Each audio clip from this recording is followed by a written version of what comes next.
We're cool. Okay. So at our at our last meeting, we talked about Meno. We got into the first half of Meno. Then we're going to do the second half of Meno, wrap it up, and talk a little bit about whether or not virtue is teachable. That's the writing assignment for this week. Whether or not virtue is teachable. So, who are the teachers? Let me recap real quick. What have we covered so far in this dialogue? There was an introduction. What happens in the introduction? Tell me, O Socrates, is virtue teachable? Tell me, O Socrates, is virtue teachable? So we get an introduction of the question, a question. Immediately, what happens? Socrates asks, what is virtue? Socrates asks, how can we answer whether or not virtue is teachable if we don't know what virtue is? And then there's a little bit of an exchange where Meno's like, you don't know what virtue is. Socrates is like, not only do I not know what it is, I've never met anybody who knows what it is. And then there's all, didn't you meet Gorgias, blah, blah, blah, blah, blah. And Socrates basically gets it down to like, all right, Meno, if this is such an easy one for you, you tell me, what is virtue then? So we get a reversal of teacher-student relationship. We get a shift of the question from, is virtue teachable to, well, you tell me what virtue is. And then we're off. All right, so intro.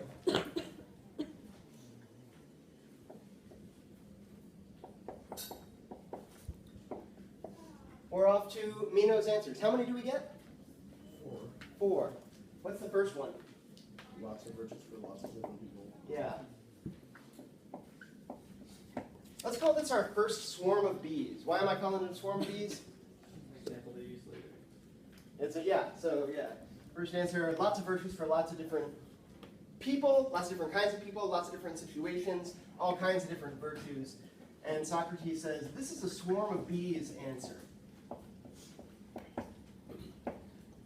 He calls it a swarm of bees answer because he says, like, well, hold on, if I asked what a bee was and you said, there's lots of different kinds of bees, and you listed all the different kinds of bees and said, each of them has their own different beely excellence, or beely virtue. You wouldn't tell me what it is that, like, being a bee is all about, right?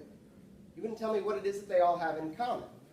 So if I asked what a bee was, and you just give me an example of different kinds of bees and said there are lots of different kinds of bees, you haven't really answered the question. Surely they have something in common, by virtue of which we call them all bees. So what is that? So our first swarm of bees answer is drawing our attention to Meno's just giving me not one example, but he's giving me a whole list of examples. Perhaps that's better than just offering one example. That's a trick that Euthyphro tried to pull. Or it was like, what is the pious? And Euthyphro says, it's doing what I'm doing now, prosecuting the wrongdoer. And Socrates says, that's just an example. It's not very helpful. We get a whole swarm of examples here, and Socrates says, not exactly what I was asking for.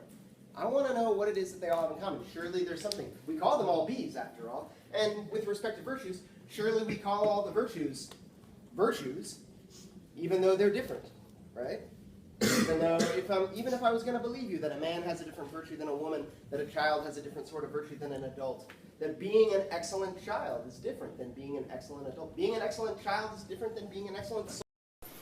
We don't expect the same sorts of behaviors out of both of them. As a matter of fact, for a child to act the way that a soldier acts, or for a soldier to act the way that a child acts, for a child to act the way that a soldier ought to act, for a soldier to act the way that a child ought to act, both of those would be inappropriate, right? It wouldn't be being an excellent child or being an excellent soldier. But surely they have something in common, by virtue of which we call them all virtues. Meno says, I think virtue's not really quite the same as some of these other, not the same as bees, not the same as tallness or strength. And Socrates says, surely there's something in common, like no matter man, woman, child, soldier, whoever, everybody should be just, right? Everybody should. So clearly they have something in common. So try again, Meno. Give me another answer. And this time tell me what it is that all the virtues have in common. To rule over others.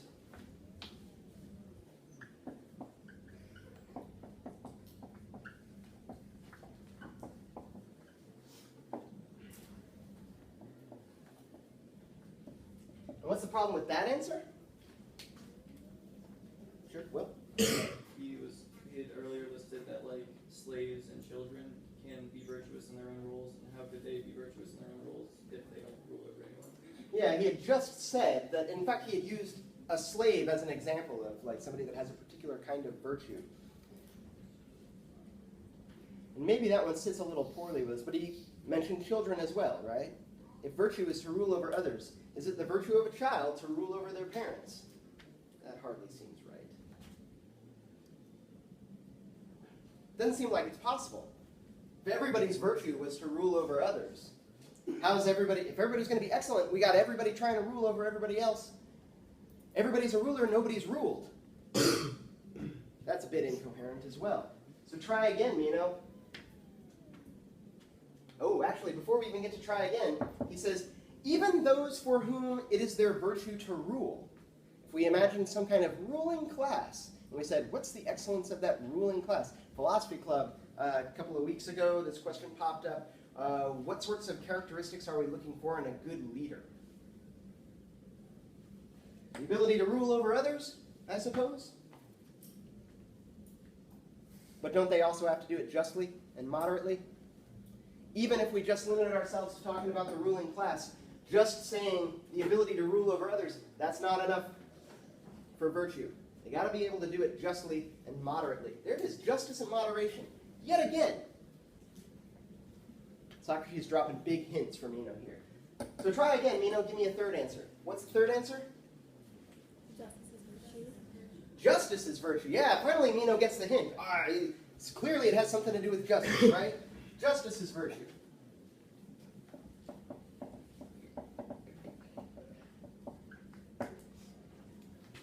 And what's the problem with that one?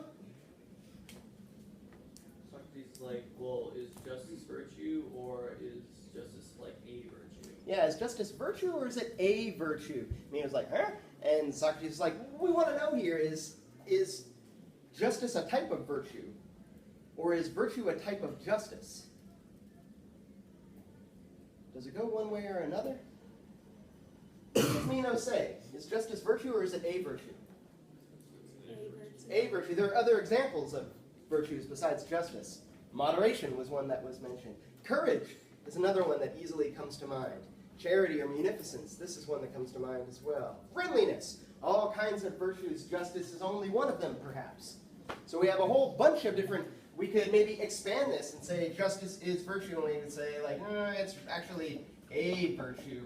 And there are others, and we list those others, and then Socrates says, yeah, swarm of bees. We got another swarm of bees.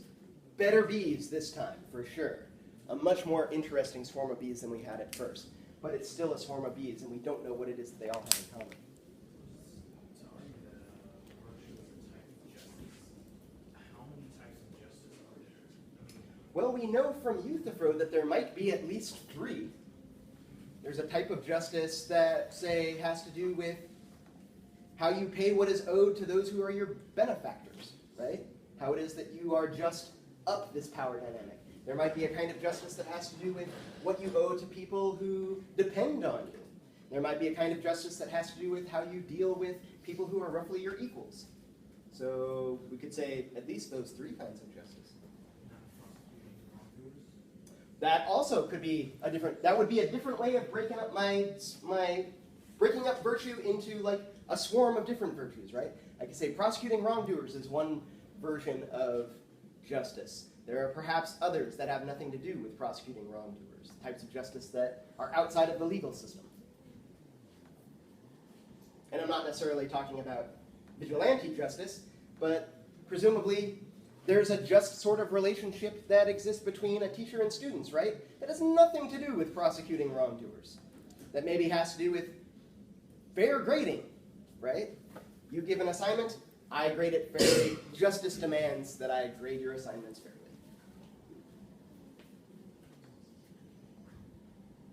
And that has nothing to do with prosecuting wrongdoers, right? Right? Right? How are you guys doing today? It's a little bit of a rainy day. Yeah. Seem a little sleepy. Are we getting to that point in the semester where you're just like, is it fall break yet? The fall started today. Did fall start today? Yeah. Technically. Didn't feel like It's a little it. chilly. I woke up. It's like nasty weather outside. Yeah? Sorry about that. I'm not even prepared today. have to come right from there to here. All right. 15. Shake out the sillies, everybody. You ready? Ready to do some philosophy? Yes. Okay. Justice is merely a virtue, and there are many others, so we got a swarm of bees again. And then there's this whole exchange where Socrates has to talk about, like, what sort of answer is it that he's looking for, blah, blah, blah, blah, blah. And we get a fourth answer from Meno, and that fourth answer is... To desire beautiful things and have the power to acquire them. Yeah, to desire beautiful things. I'm going to go ahead and sneak beneficial things into this because immediately Socrates tries to clarify this. He's like, when you say beautiful things, do you mean beneficial things? Perhaps to distinguish this from merely pretty things, right?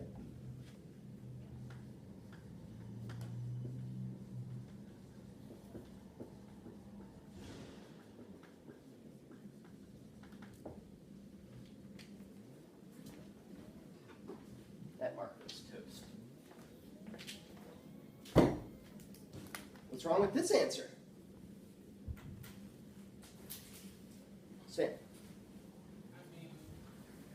Can we let's get a microphone somewhere in the middle of the classroom. May as well be for that one. All right, what was going to talk? So, if I remember correctly, it said that you can have too much of a good thing. So, if you desire beautiful things and you have the power to acquire more of them than you probably need, is it virtuous to acquire all that you can and more than you need? So what are you thinking of as like too much of a good like food? Is food a good thing? Is food beneficial? Sex? Is sex a good thing? Beneficial? Money? Is money a good thing? Beneficial? Honey? Did you say it was honey? Gluttony and greed. Gluttony and greed. Okay. So these seem like things that aren't virtues, and they involve the desire and acquisition of beautiful or beneficial things. Ooh, yeah. Seems like perhaps whatever we learned about justice in these first three answers, it's just gone. Because we definitely know that like it's possible to desire beautiful things and have the power to acquire them and not do it justly, right?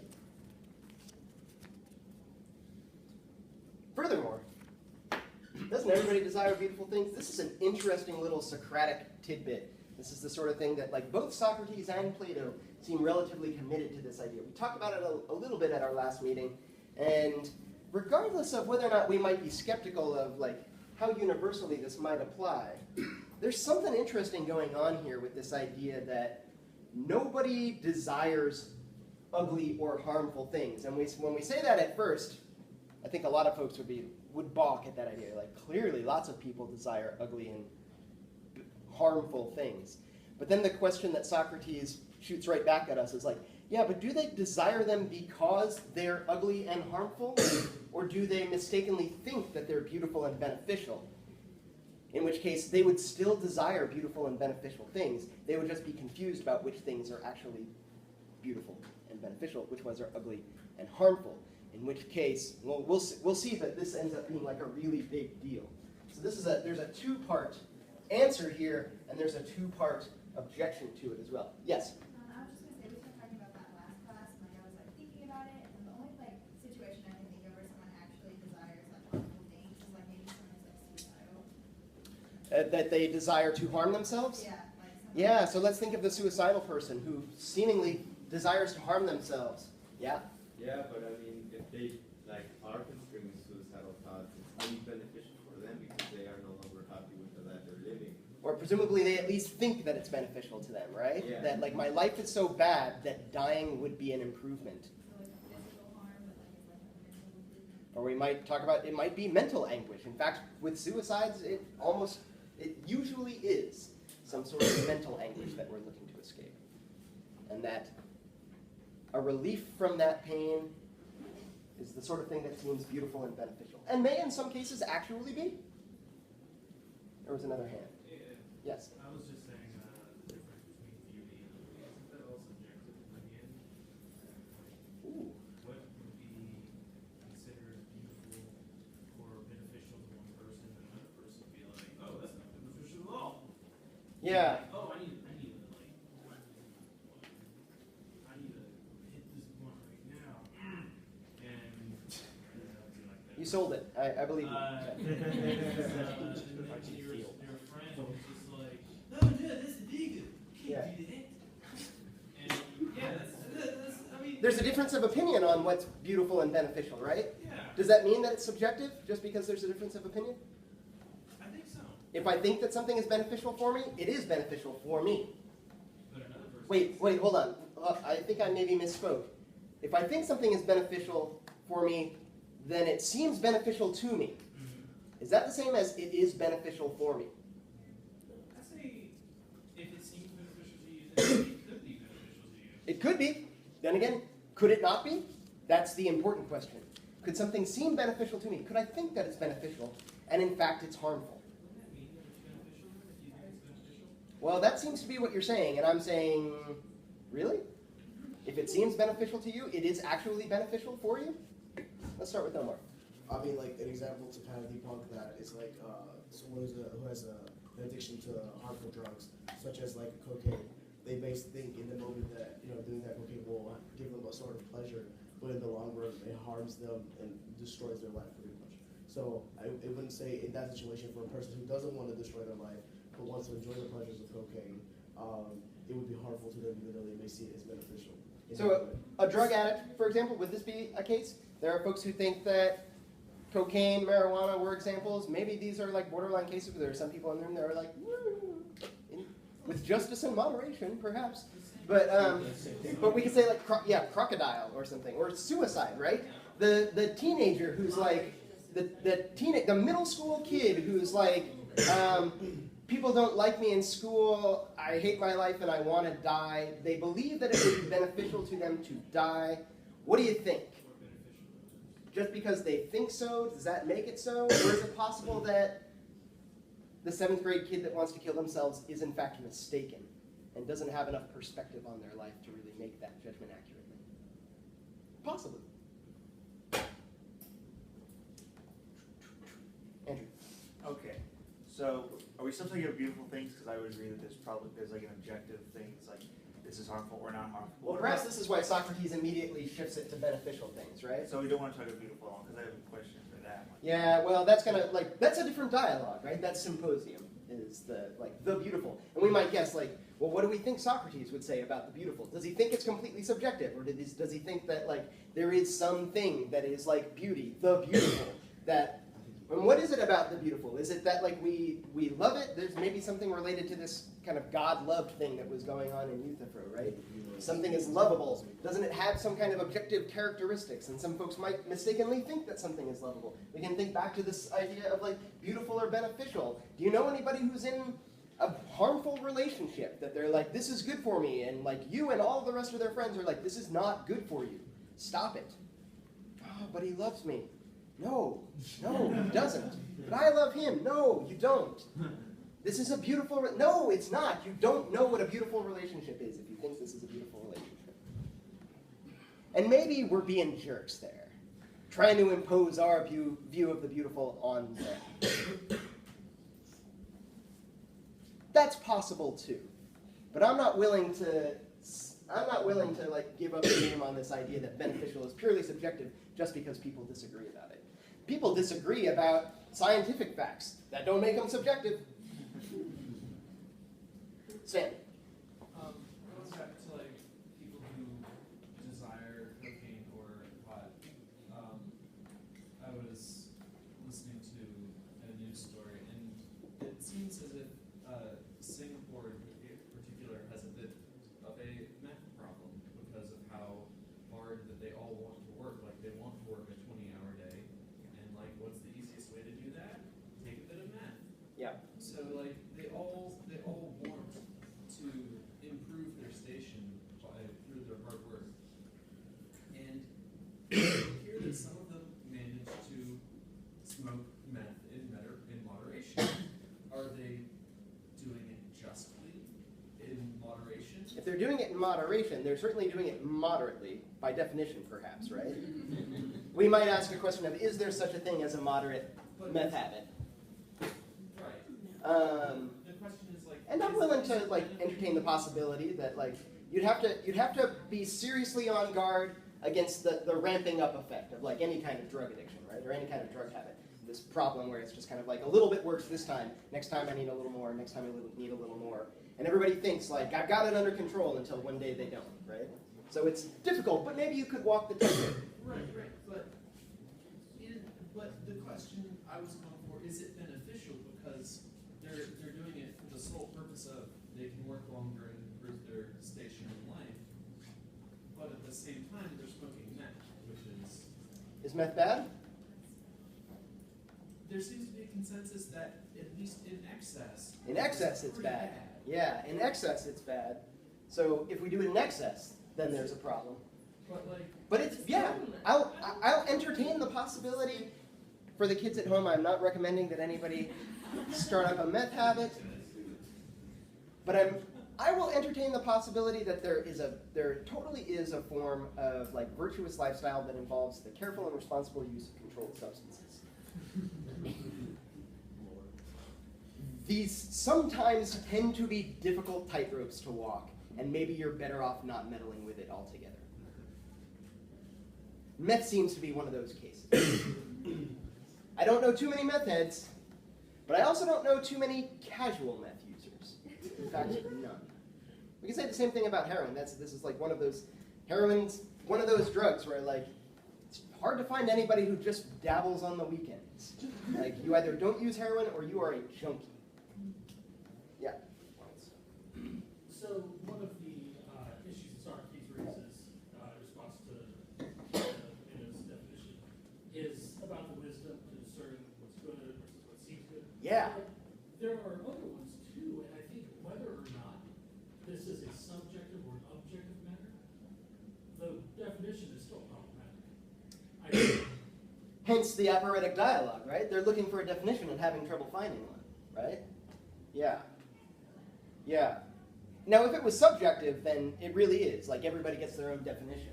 And Socrates is pointing out, like, we don't talk like that, right? We use the word virtue as if it means something. That when I say virtue, it means roughly the same thing as when you mean virtue. And when they don't line up, we think to ourselves, like, this is something, let's have a conversation. We need to see if we can line up the way that we're using these words. Does that mean it's objective? Spoiler alert, Socrates and Plato think so. They think that it is totally objective. They think it's a really real thing. I'll leave you guys to decide yourselves how you feel about that. What do you think about that? Yeah? Let's get rid of this whole feeling business. What do you think about it? Because this is a thing you think about, right? Not something that you feel. You feel hungry. You think that virtue is a real thing. You could argue that feeling is a form of knowledge. Could argue it. Like emotions are part of knowledge. Yeah. Again, spoiler alert, Socrates and Plato are going to have some beef with that. But I mean, like, the theory of knowledge is like a big thing. And, well, and emotion and feeling might not be the same thing either, Yeah, right? sure. Feeling is like a bodily thing. Knowledge seems to be a mental thing. And where emotion fits in and all that is, that's a difficult one altogether. Aristotle, in fact, much more subtle on this. And I mentioned this last meeting too, when we were getting into this topic about like knowledge of the good. And maybe that's all that you need. Like all that you need in order to act virtuously, to be a virtuous person, is the wisdom to discern between what is actually beneficial and what is just seemingly beneficial. Plato and Socrates seem to be sold on this idea that that's it. If you knew the good, you would do the good every single time. The only time people fail to do the good is when they're just confused. And Aristotle offers a slightly more subtle version of this. We'll get to it when we read his some selections from his Nicomachean Ethics. Yeah. But they're talking about the good for the person, right? Like this isn't some kind of like the good of the people, the good of everyone. So different people have different goods? Like individual. Yeah, but they all have something in common by virtue of which we call them all goods. This is his first form of B's answer. Everybody's good is different. Yeah, but they all have something in common, right? Such that we can talk about human excellence. But like when they say that we desire beneficial things, like people think, like someone said, like you might think that math is beneficial for you, but that doesn't mean That don't make it so, right? But No, there might be actually different beneficial things for me. for different Yeah. people. Yeah, for a diabetic, a jelly donut has a different kind of like beneficial rating than a non-diabetic, right? Yeah. Yeah, true. So they're talking about individual. Yeah, but in that case, Socrates might say something, what is it about the diabetic's dietary benefits that is still the same, even though it's different? What is this unity across difference with the non-diabetic's dietary benefits? And we might say something like, health? Is health the same for everybody? The details are a little bit different, but we mean the same thing. Like my health, your health, everybody else's health. The details are different, but health itself is just one unified thing. All right. Is there something else? Yeah, one more. Can that like fluctuate between like beneficial and non-beneficial? Say a person wants food and that's beneficial and then they... Well, as it was pointed out, excess and deficiency also play into this, right? Yeah. Food, is it beneficial? In moderation, right? In moderation. A deficient amount of food is harmful. An excess amount of food is harmful. A moderate amount of food, that's beneficial. All right. So at this point where Socrates says, like, no, this one doesn't work either, Meno, would you please just, like, can you tell me what virtue is? And Meno breaks down and he's just like, yeah, Socrates! You broad torpedo fish, you've numbed me. And even though I started out knowing what virtue was when we started this conversation, now you've bewitched me. I no longer know what it is. You mean, nasty man. You've harmed me. Has Socrates actually harmed him? Or has he benefited him? An interesting question, given that we were just talking about the wisdom to discern between real harms and benefits and merely apparent harms and benefits, was just under the topic of, that was just the thing that we were discussing. And now Meno says, like, Socrates, you've harmed me. And Socrates is like, I didn't do it on purpose, and I myself am in just as bad a situation as you are. Let's set out together, then we get the riddle of inquiry, then we get the geometry demonstration, and Socrates says something like this theory or myth of recollection is going on. So we get this riddle of inquiry,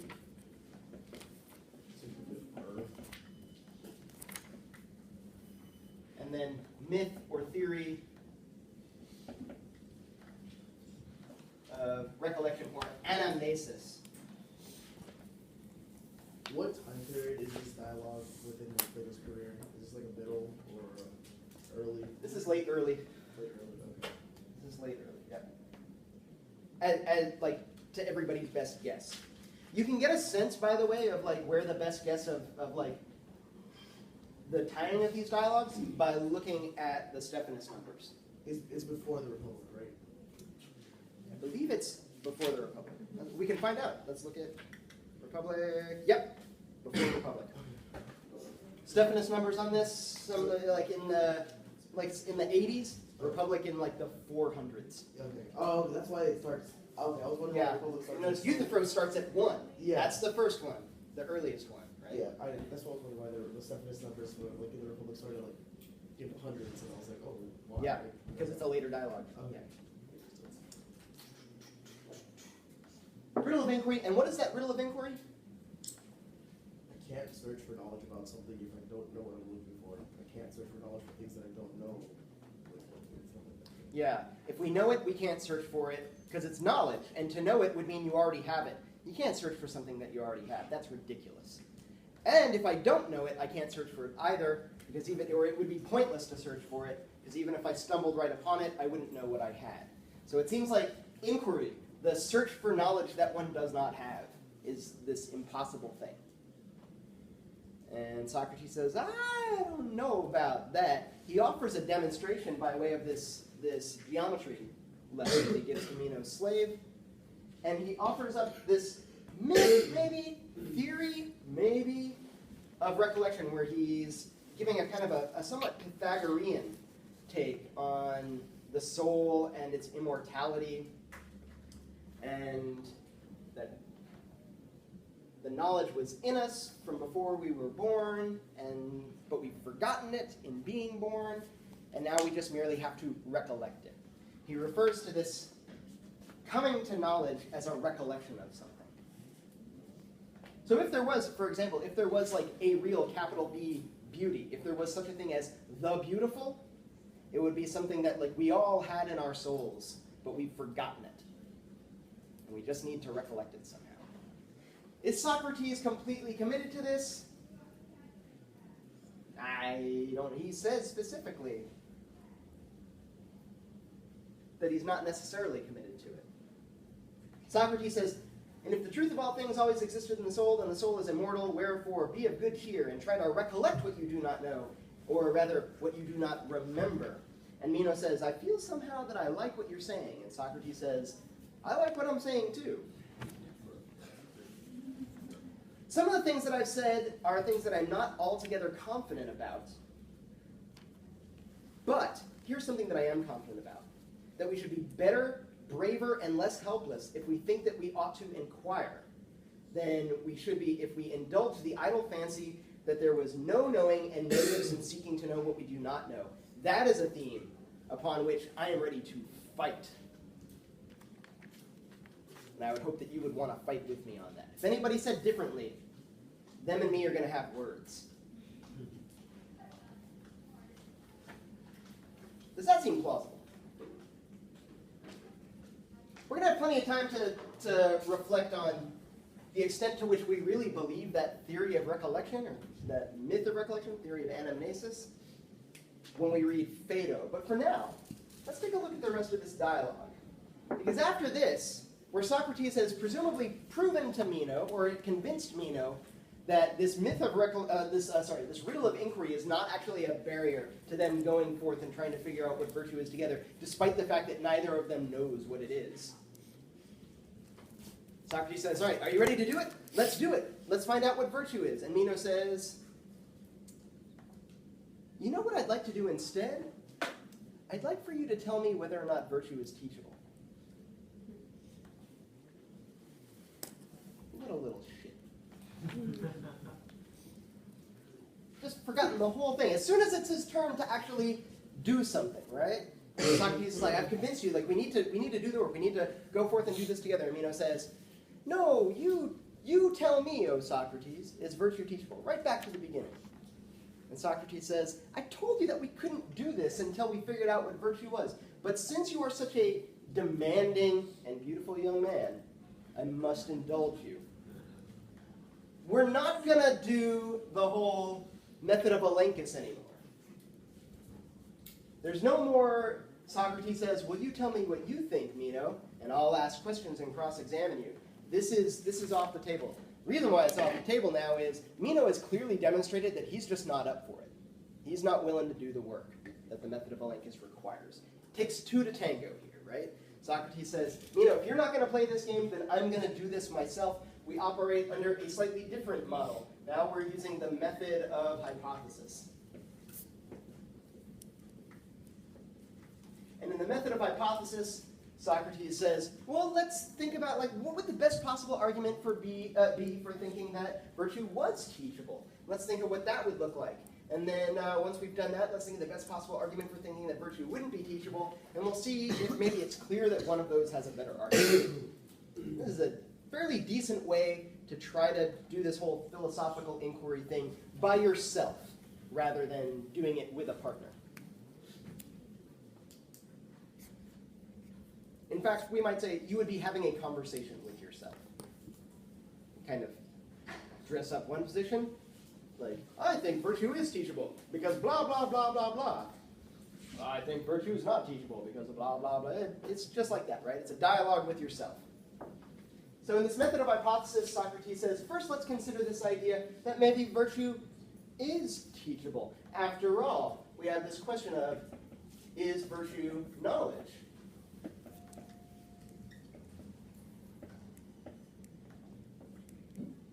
Because if it is, it seems like it's teachable.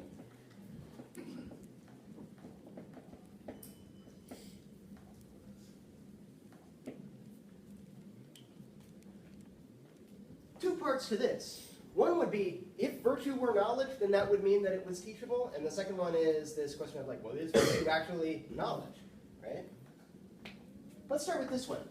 If virtue is knowledge, would that mean that it's teachable?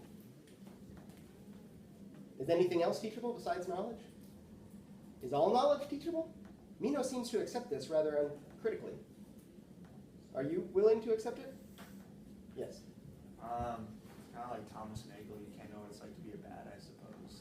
Ooh, so that would be, yeah, there might be some forms of knowledge that are just not teachable. Like I can't teach you what it's like to be a bat. Yeah. But that would be knowledge, to know what it's like to be a bat? It would be a form of knowledge, I suppose. Yeah. Are there forms of knowledge that, yeah, well, there seems like one example. Are there other, perhaps less exotic forms of knowledge that are just not teachable? There are things that I think can only be learned through having experience with them, but would you consider it teaching to set up that experience for someone? Yeah, boy, that does seem to be. There are some things that maybe we'd be inclined to say that they're not teachable, that they have to be experienced to be learned. Some kind of first-hand knowledge. This is actually kind of close to what Nagel's getting at. Some kind of first-person subjective experience is necessary for some sort of knowledge. This is what would be required to know what it's like to be a bat. You would have to have the experience of being a bat. But if I set that experience up for you, would it be teachable? What do you mean by setting up an experience? I created the conditions for you to have that experience. So like a make-believe. Could be a make-believe experience. Or you like. Could be a real experience. Could be a make-believe experience that I convince you is real. A little noble lie, just to get you to think something's true. Is there anybody here who's in? No, there is nobody. Is there? Yeah, there is. There's at least one person here who's in my environmental ethics class, where we did something like this, like right at the beginning of the semester. I told a lie to create an experience. Is virtue knowledge? That is all right, so that's one question. Second question, is virtue knowledge?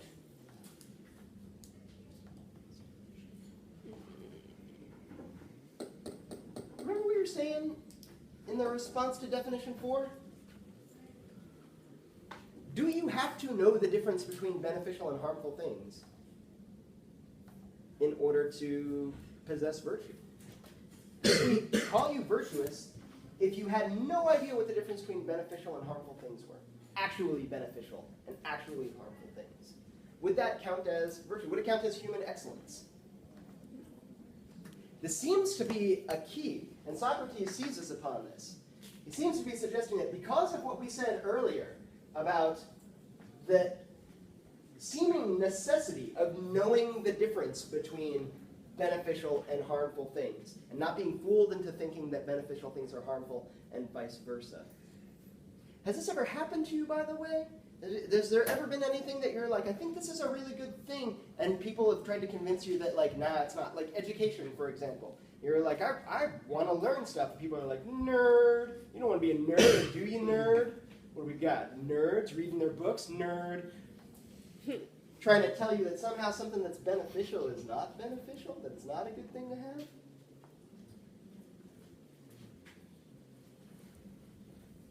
Is that a vice? Is that a lack of virtue to think that education is not actually beneficial? Yes? I feel like in that case, those people might be projecting because they're like not doing well at whatever they are criticizing. So they may not actually believe it's not beneficial. They may just be like. They would still think education is beneficial, but they But they're like. want to feel better about themselves by making you feel bad about yourself? Do they think that it's actually beneficial to themselves to make you feel bad about yourself? They think.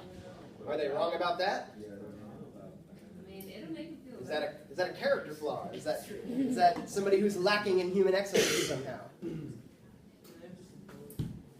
Maybe it might feel a little better to put somebody else down. I don't know if it actually makes you any better. It might make you worse.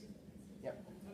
Like when you put it that way, it sounds like virtue is just something that's invented by other people so you can be more like them. So we've gone from it's subjective to it's whatever other people say it is? That's what it sounds like. It sounds like. Could other people be wrong about that? When you say, well, yeah, they could. I mean, when you think about when a person, you said, can a person be virtue if they don't Yeah, could a person be virtuous if they don't actually know the difference between, let's not say right and wrong, let's say beneficial and harmful? Yeah. And then all of a sudden, here comes this group of people that say, oh, that's wrong. That's not right. That's not beneficial, that's harmful. Yeah. They Sounds think like they something- think that, right? Yeah, it sounds like something that they sort of come up with, and they're trying to basically tell you, like, they're trying to pass their beliefs on to you Yeah, okay. So in let's layman's terms. let's think of it this way. Is something actually beneficial or harmful to you just because you think it's beneficial or harmful? That's what that's the other question. Is it subjective? Yeah, and I thought it seemed like I gave an argument against that. Did I convince you that that's problematic to say that it's purely subjective? That just because instead of making it about you, let's make it about me. If I believe that something is beneficial to me, does that make it actually beneficial for me? No? No? I feel that that's just. You feel like it it's or you think it's it? It's a gray area because it's like, I want to say that it's subjective. I do because If it's subjective for you, then it's going to be subjective for everybody. I get my own benefits and harms too. you get. And nobody can ever be wrong about what's beneficial or harmful to them. You can never be mistaken. Because if you think it, then that's what is the case for you. Then it's beneficial at that point to you. But others, it's like. Wait, to you or for you? For you. That's the jump that I have For trouble you. with. For you. Am I alone here? That jump from seems beneficial to me to is beneficial for me is a really problematic one? Yes. And if we can agree that just my thinking it doesn't make it so for me, just your thinking it doesn't make it so for me either, right? And if you got together with a whole bunch of other people, if it was the whole room versus me, just all of y'all thinking it doesn't make it so for me, what would make it so for me has nothing to do with what anybody thinks. It has to do with what actually is the case. This would be, however, assuming that things like benefits and harms are real objective things. And not just things that we make up. Now we talk about virtue frequently. This is going to come up in Republic. This is the next thing that we're going to read. Is we're going to get somebody who says, yeah, whoever's got the most power, they decide what justice is. Thrasymachus is going to say this. And Socrates is going to take him to the cleaners. We'll see all the arguments for that. So hold on to this if you're still kind of like bouncing from like subjectivity to then like, then virtue is just something that other people make up to control me. People call that virtue, but I kind of want to hold out on something better for what virtue is. I'm having a hard time understanding the point that you're trying to make, like, to what's beneficial to you or beneficial for you. Like, what is the point that you're trying to make there? That we can't slide so easily between saying that something seems this way to me, therefore that is my actual capital V virtue. That making that jump between seems this way to me to is this way for me is, you're confusing two very different things. Yeah. Does that make sense? Yeah. And it works whether I'm talking about seems this way to me and is this way for me, as it would for like, it doesn't matter how many people we're talking about. If it's like the whole population says seems this way to us, that don't make it the truth. Oh, so like if it seems that way to you, that would be subjective, and that would be the subjective one because Yes. it's, and the one if it seems that way for you, that's the Yes. more The way things objective seem approach. is subjective. Well, yeah. The way things are Choice of words. is not. Yeah. And what we're after in any kind of serious inquiry is trying to get what we believe to be at least a little bit closer, if not like right on the money, for what actually is the case. And one of the ways in which we can kind of find out that there's a gap between how things seem and how they are is we test, right? We test our knowledge. We go like, this is how things seem. Is that going to actually play? Is that going to create problems for me? We can test it experimentally by going out and like testing that knowledge in the world. We can test it in a way that's not exactly experimental in the scientific sense, but maybe experimental in a kind of a philosophical sense, where we can say like, if I actually committed myself to that belief, am I going to end up contradicting myself later? Am I going to end up committing myself to beliefs that I really don't want to be committed to? This is the sort of thing that Socrates is doing. It's the use of a style of argument called reductio ad absurdum.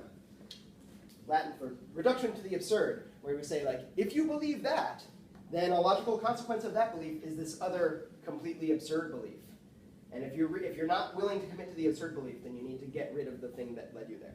And you need to deny the belief that led to the absurd belief. Okay.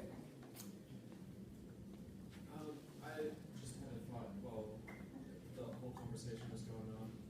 So we're wondering if virtue is knowledge, or if it's like some shape or form of knowledge, and like. Yeah. So Presumably thinking that if it were, this would make it, at least in principle, teachable. And are we still agreed that, you know, good and beneficial things and acquiring them in appropriate moderation would be virtuous? Yeah, perhaps we were thinking to ourselves that this would actually be a good answer if we included the desire of beautiful and beneficial things to also include the knowledge of, like, the ability to discriminate between actually beautiful and beneficial and just seemingly beautiful and beneficial things. That maybe this is what we mean by having the power to acquire them. And we might even say, we might want to tack onto that and not unjustly and not immoderately. Maybe we want to do that. Or maybe we might even suggest that so-called beneficial things that are acquired unjustly are not actually all that beneficial for you. But also, like, could virtue be like the knowledge of what is good and how much is enough? Like the knowledge of what is good, what is beneficial, what is just. Yeah. The knowledge of all these things that we have described as virtues. That's a reasonable hypothesis. It still ends up saying roughly the same sort of thing, right? That virtue is knowledge. It's a type of knowledge. Knowledge of, like, knowledge having to do with beneficial things, right? Okay. Cool. Well, if that's the case, then QED, right? If virtue is knowledge, then it's teachable. It is knowledge. Haha, it's teachable. Yay! We can all go home. Virtue is teachable. It's a form of knowledge, clearly. And Meno's like, got it, Socrates. Virtue is teachable. And Socrates is like, whoa, whoa, whoa, whoa, whoa, whoa, whoa. Buddy, it's not that easy. Now we got to entertain the contrary position as well. Then go like, what's the argument for that? In order for virtue to be teachable, don't there have to be teachers?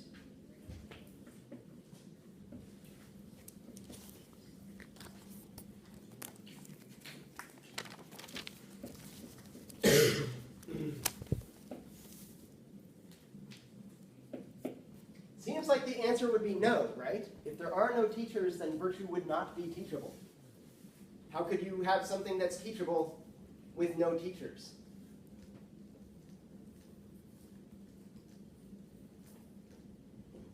Are there any teachers of virtue? Let's put it to you. Who are the teachers of virtue? Who are the teachers of human excellence? Who teaches you how to be a good person? This presumably is a very important job, right? Is there anything else more important than whether or not you, like, become an excellent person, including morally, but maybe like all forms of success? Is there anything more important than being an excellent person? We sink ridiculous sums of money, and I mean, thanks for the tuition and everything. It pays my salary, but we spend so much money on education. How much of that is dedicated to making sure that you are a virtuous person? And how many of those things are more important? Like, people spend sums of money on SAT prep. Do they also have moral tutors for their kids? Yes. Oh, perhaps you could take etiquette classes. Yeah, or etiquette classes. And what do you learn in an etiquette class? How to be a moral person? Yeah, because like when you see all those movies and everything, how the old lady goes to whip thing. Whoa, wait, what? Oh. What movies? Can we get a microphone back here? This is going to be interesting, I can tell. Yeah. No,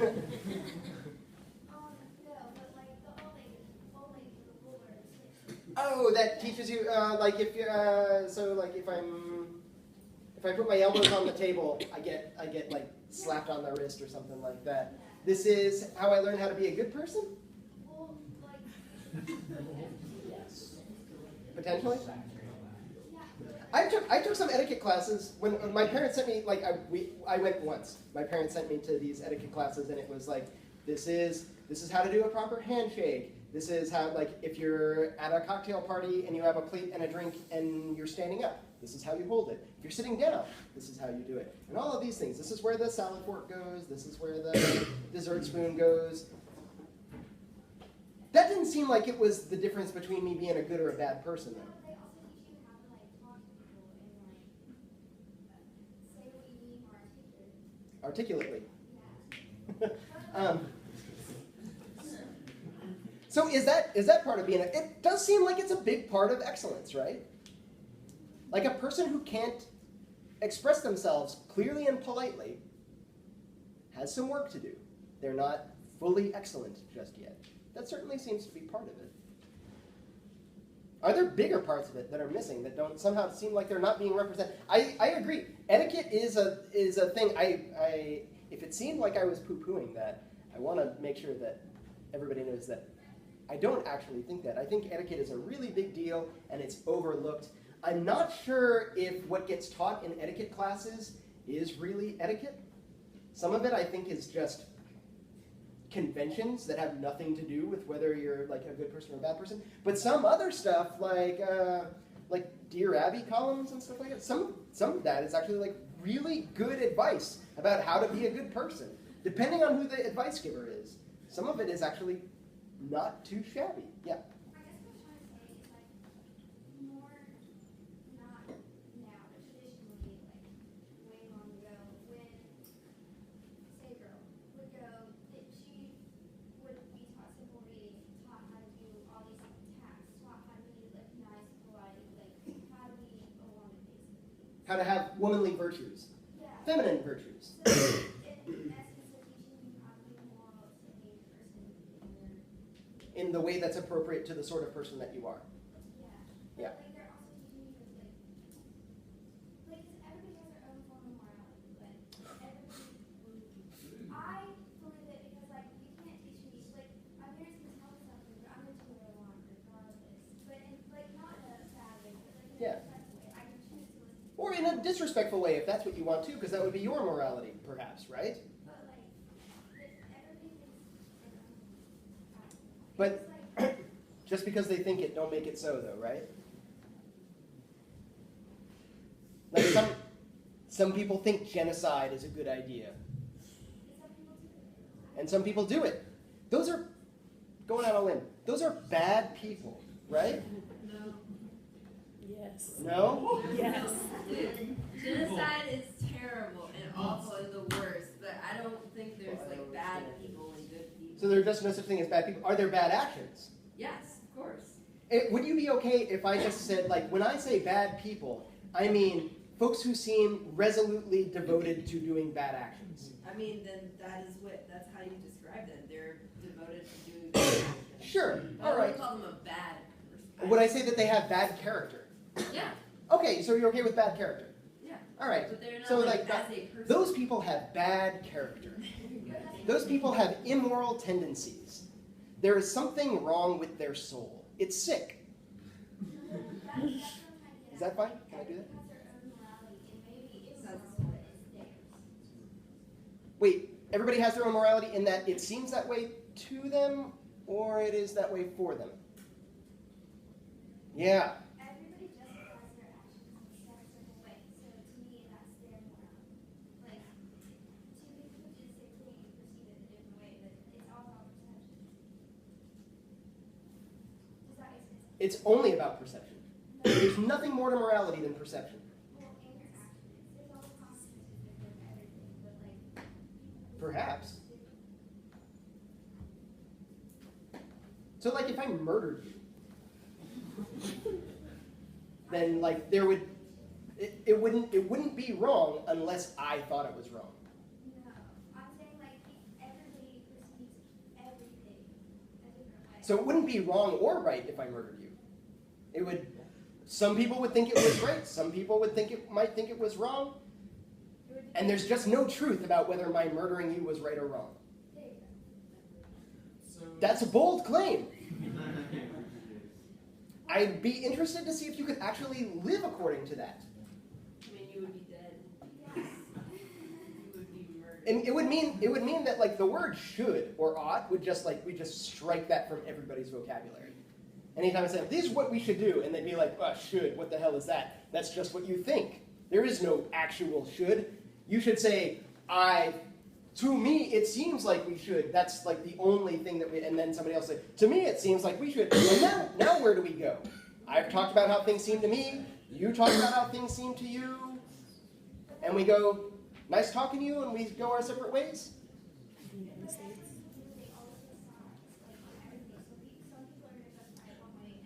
Are you, is the issue that you're kind of pessimistic about the prospect that us getting together and talking about it is actually going to be productive? That people might not ever change their minds, no matter how good our reasons for like why their behavior is bad might be?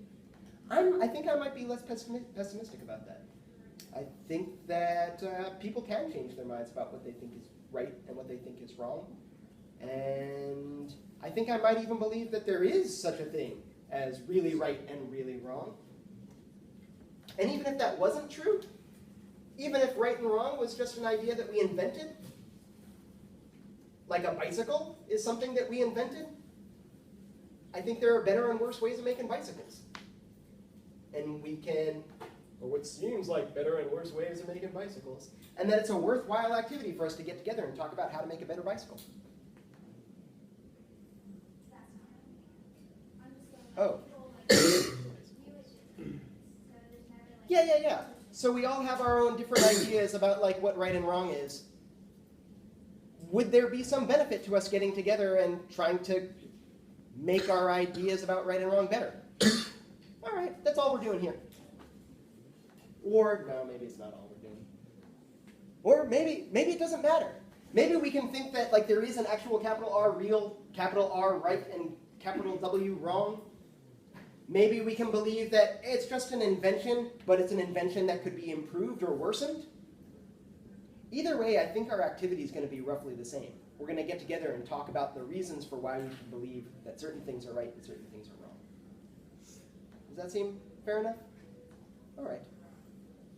I had no idea that today was going to be the day that I handle relativistic objections. Yes? I think that a lot of our ideas about what is virtue, what is virtues, and so on, comes from our myths and our stories. And so we look to people who have some sort of authority in those myths and legends and so on as proxy teachers of virtue.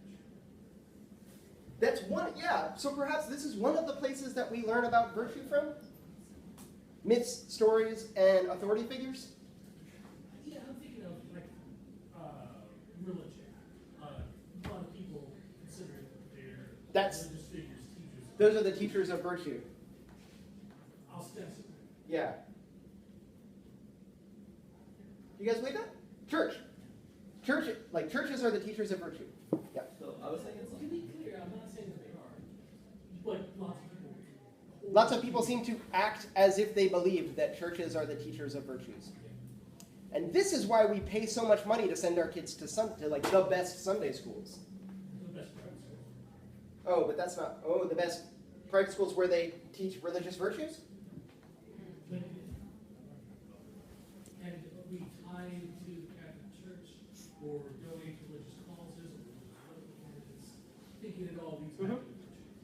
Yeah, Will. So I was thinking something similar in that, so obviously there are people that at least claim to be like teachers of virtue, whether that be like an ethics class or like an etiquette class or an ethics class or like a Sunday school teacher or even like a parent. But if you trace that back, you're gonna find that like they stem from like a religious background or maybe like if you go really far back to like an old legend that then led to like laws which then got like encoded into that. But none of those teachers really figured out what virtue is and was able to like explain, and that is why I understand and can teach it. So I feel like you're gonna end up getting back to that same place no matter where it stems from, be that like religion or like your parents who probably got it from, like a state like encoded into the laws thing. So for example, whether we're talking about like a church or like an etiquette class or a parent, frequently if they say like, here's how you ought to act, and we say, why? You can trace that back to Like their they, beginning. like would they have a good answer? Would they say like, because that's what I was taught? figured it out, and here's how it is. Or maybe they'd say, because I said so, and we'd be like, baloney, that's not why. It's not just because you said so, yeah. I think it's reasonable for religious teachers to be able to be in society for the function of like etiquette teachers because they spend. Wait, etiquette teachers or virtue teachers? No, I'm just saying like what we were talking about, like that's an example of a virtue teacher. Okay. Sorry about that. Yeah. Like they can be, I think it's very valid because, they go to seminary and they study. I don't think it's fair to say that they only do things because it's of tradition. I think it's like one thing, like that's the guidepost, like we do this tradition, and they can find out like why they do that. And I think, like an everyday person might not have time to like comprehend all that stuff. So I think it could be plausible to go. Everyday people don't have time for virtue? No. What are they busy doing? No, contemplating exactly why everything. Oh. So I think like they can reveal the knowledge that they've spent a lot of time. Like I think it's kind of like if you spend a lot of time learning something, you can convey it to someone a lot quicker than having them go through the whole process again. Yeah. And if you haven't spent a lot of time learning something, have you learned it all that well? Probably. Well, if you can't explain to somebody like why something's the case, So what about the? have you really learned it? well, I think it's a matter. What about the square? Oh, The point. Oh, no. Oh. I like to. Well, I would like to. Yeah. It's like you can go through trial and error all again. Like this, no, not that. This, not that. So then it's like, okay, you figure out the way it is. You can tell them like these ways didn't work, and you can look into that. But for now, we can tell you what. Or we can tell you why we believe the things we believe. Yeah. Right?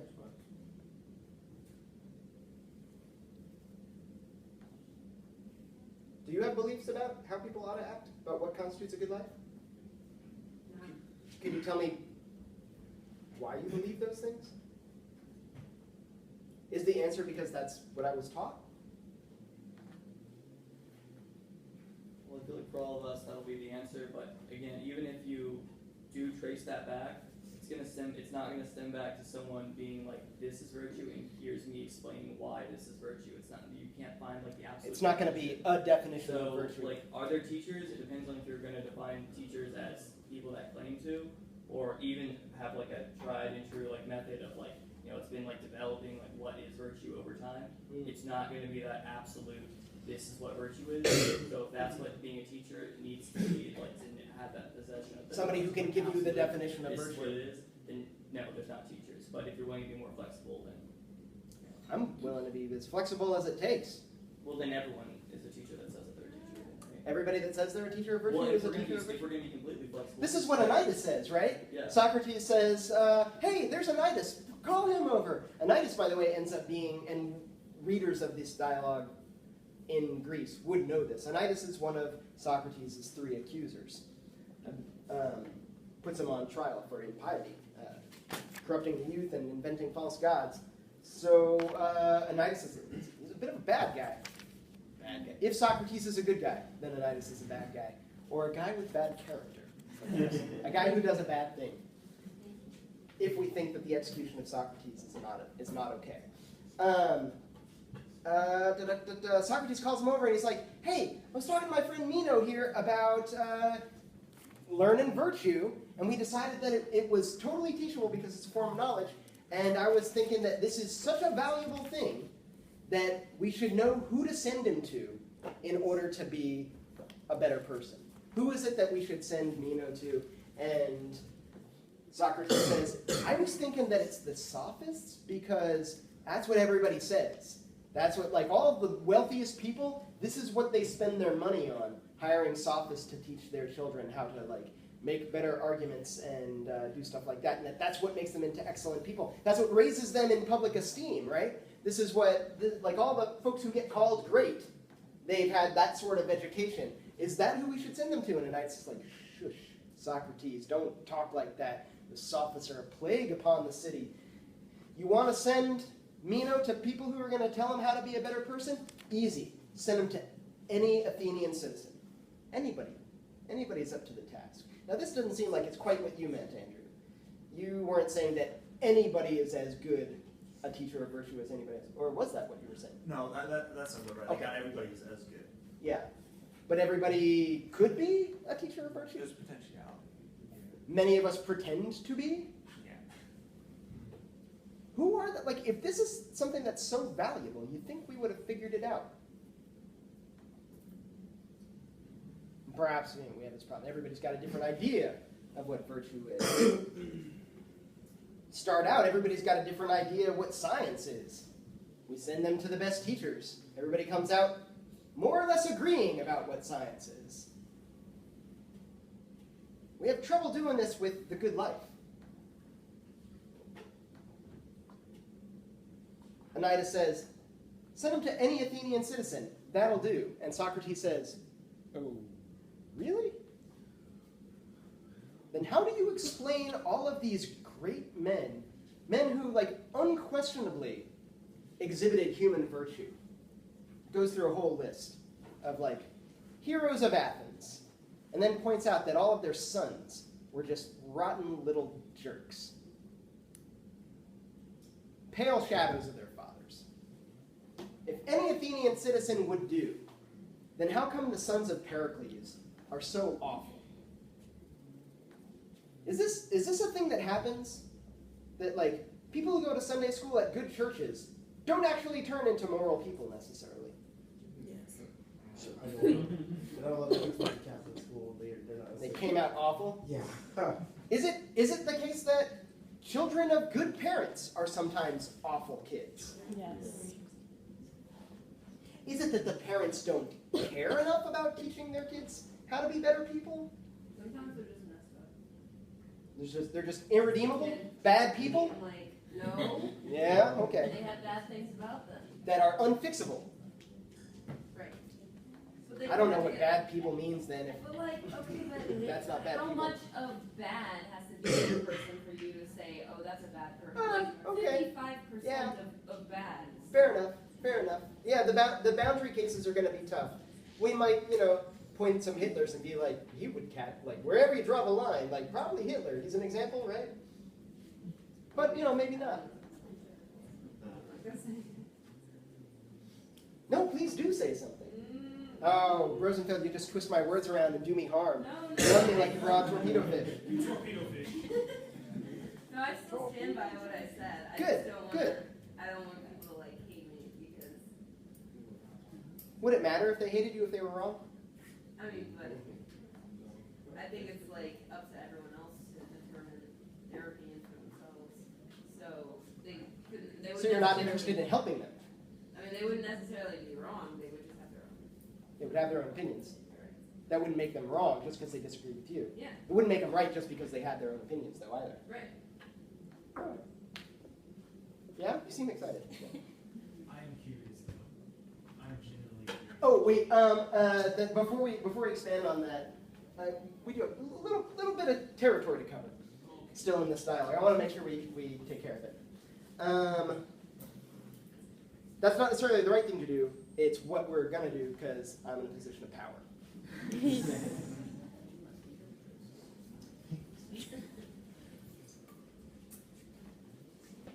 Anytus gets very angry when Socrates says this. Anybody else pick up on that? There is quite a bit of dramatic tension in this exchange. And Anytus is like, you better watch your step, Socrates. You're talking shit about some very powerful people. And Anytus also believes that Socrates is perhaps talking shit about him, Anytus, as well. Anytus is a son of a great man who maybe is not as great as his father. Socrates turns to Meno and he says, Anytus here thinks I'm slandering him and he's angry with me. I think if he really understood what slander was, he wouldn't be so angry. Interesting little comment there. Weird one to kind of unravel. What's he trying to get at there? Slander somebody is to say something bad about them that's untrue. So if it's untrue, why would he be mad, I suppose? Like, why care if people talk trash about you if it's not true? Your parents ever say this to you when you were like a young kid? People gossip about you? Like, if it's not true, don't let it bother you. It's tough. Tough to do that. If it is true, should Anytus be angry? No.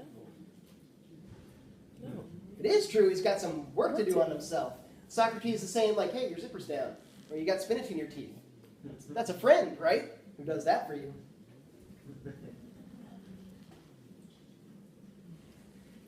Meno and Socrates then, they finish the dialogue with this little conversation about, like, but wait a minute, if good men, if virtuous men, virtuous people, right? Let's update it for like a not sexist context. If virtuous people seem to be incapable of even teaching their children how to be virtuous, then what good are virtuous people anyway? What's the point of, like, being a good person if it's so elusive, if you can't even pass that stuff on to your kids, if you can't teach other people how to be good people? Maybe it's just a gift from the gods, right? Some people are born lucky and they're excellent people. Some people are born unlucky and they're not excellent people. Just like we might have physical handicaps, we might have handicaps of the soul. You're just born inclined to do bad things and unfixable. Or born to be inclined to do good things and uncorruptible. In which case there would just be no point to character education, right? No point in trying to make people into better people. They're just going to be the kind of people that they are. Socrates answers this question by trying to articulate a putative distinction between knowledge and true opinion. And Socrates says, the good people of Athens have true opinions about what is good. They have true opinions about virtue. But true opinion ain't the same thing as knowledge. True opinion is valuable. It's as valuable as knowledge when it comes to guiding action. He uses an example. He talks about the road to Larissa. Raise your hand if you've been to my office. Okay, 4 people have been to my office, so the rest of you have not been to my office. 5 people have been to my office. The rest of you have not been to my office. If I told you how to get to my office, would you know how to get to my office? You know what? No. I won't lie to you. I would think I still would know. They have information, right? Would you perhaps have a true opinion about how to get to my office? Yes. If I gave you the directions and you were like, all right, so I know how to get to it, well, maybe I just have a true opinion, and you start following the directions that I gave you, and there is some kind of detour. There's construction. You can't go the way that I told you. Now what? Now I know. If you really knew, you'd be able to handle that little curveball, right? Yes. But I wouldn't know where to go. Yeah, you'd be like, right, I see. So what is this difference between knowledge and true opinion? Socrates says, the difference is that knowledge is tied down. It goes back to the statues of Daedalus. Statues of Daedalus are pretty, but they're not useful if they can run away from you. Knowledge is tied down. What's it tied down with? Tied down with an account, with a logos, tied down with reasons. You not only know what's true, you know why it's true. This leads to a conception of knowledge that's going to stand for a couple of thousand years. Not until the 20th century does it get challenged by a guy named Edmund Gettier. And even today, we kind of haggle over how good was his criticism of this. But the idea of knowledge as not just true opinion, but justified True, justifiable belief. true opinion. A justified true opinion, that would be knowledge, justified with a logos, right? Tied down with reasons. That's knowledge. True opinion, a valuable guide, I suppose, as long as the circumstances that you encounter every time are exactly the same as that true opinion was kind of rendered in, right? You might have some idea about the good life by looking at good examples. But what are you going to do when the circumstances that you face in your life are significantly different than the examples that you've seen? Are you going to be able to generalize? If you had a logos, if you had a justified true opinion, you might be able to handle that. Otherwise, it's a little bit tougher. Sorry for running. Oh, nope, that's boom. I got it just right on the money. Writing assignment about who the teachers of virtue are and what it would mean to really really, really learn virtue, not just have some opinions, but maybe justified, true opinions. And we join each other on Monday. We'll start in on Republic.